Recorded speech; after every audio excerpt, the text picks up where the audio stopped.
Long before European ships sailed into the Indian Ocean, a vast network of trade connected the East African coast with the wider world.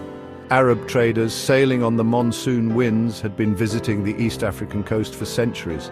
They sought goods like ivory, gold, and exotic spices.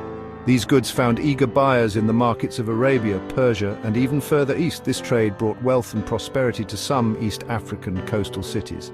It also led to the growth of powerful city-states like Kilwa and Mombasa. However, this trade had a dark side: the trafficking of human beings. Slavery existed in Africa before the arrival of the Arabs. It was often a byproduct of warfare and conquest, with captives becoming slaves. The arrival of the Arab traders, however, increased the demand for slaves exponentially.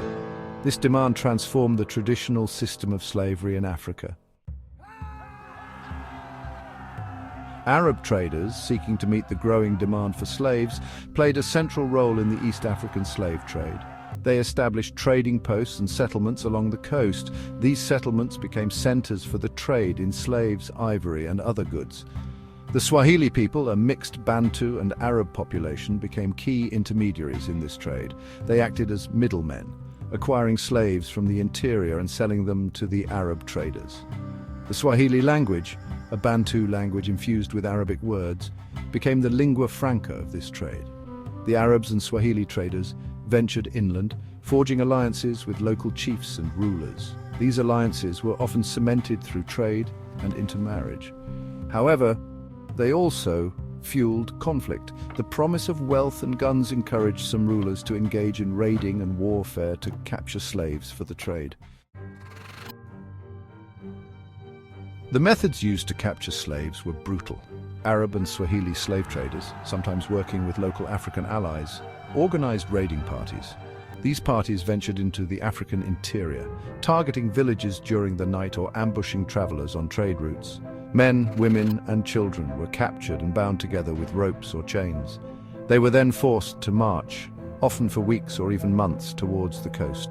The journey to the coast was arduous and perilous. Many slaves perished along the way due to starvation, disease, or exhaustion. Those who survived faced a grim fate. They were held in crowded and unsanitary barracoons or holding pens awaiting transport across the Indian Ocean.